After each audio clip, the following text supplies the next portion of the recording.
All right, so here we are, and we're going to go over one of my media buy campaigns. And here we are at my website. It's called Dental Destinations. This is a company that I started, and essentially what we do is something called dental tourism. And if you've never heard of it, it's basically the practice of locating dental offices outside of the country and then going to those locations to seek discounted care that somebody otherwise couldn't afford at home or would like to save. And essentially what we do in a nutshell is we are made up of U.S. dentists, and we go out and we inspect those offices outside of the country and verify their safety. And then after the fact, we refer the patients.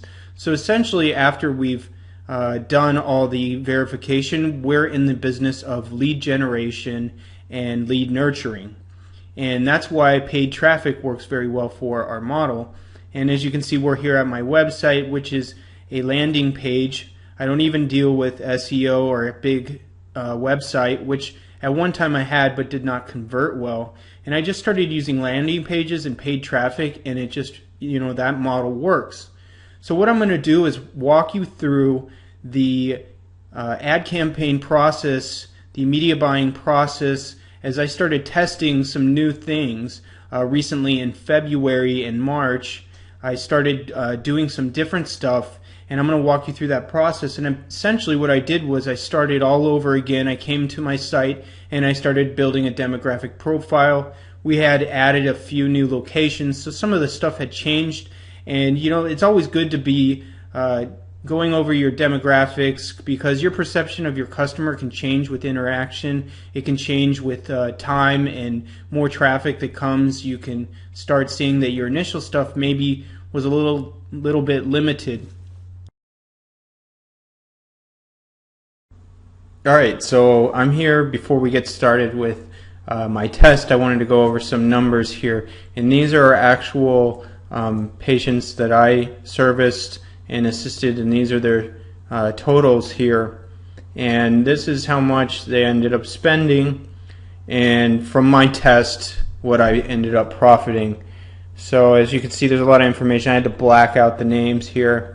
And but at the end here, and because we're lead nurturing, I can't just plug this information into a platform or an ad server and track my profits like an affiliate offer maybe. And I also don't know what this was a new test, and I didn't know how much the patients were going to spend, because it was a different location, a different technique, a different strategy. So, but with this small test, my test was profitable immediately.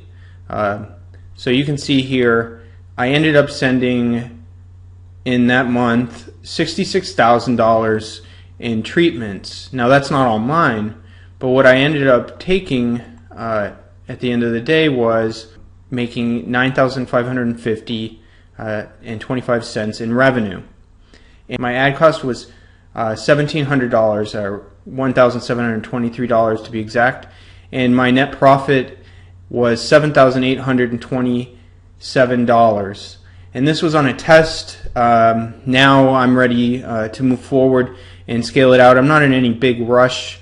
I'm working with the course here right now, and I was perfectly happy with a profitable test. And a month, 10 grand in my pocket's pretty nice.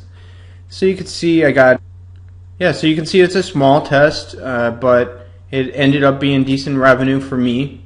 And I'm not by any means someone like Ilya or Max, who's Superman as far as media buying. Now I can go to a place like SiteScout, so I can kind of guess much more confidently where my profitability is based on my new tests, and then I can really dial it up and go to either ad networks directly or start doing some direct buys. And I can see that I end up paying $49 for the converted patient.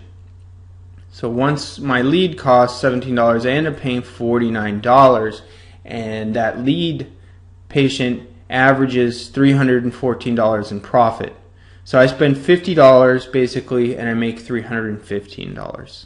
And I did some calculations. I took out the highest and the lowest, and essentially these patients aren't going to repeat for the most part, so I don't really have a lifetime customer value on them. But now you can see that what I'm about to tell you I actually did, and it actually was profitable. And let's move forward. Okay.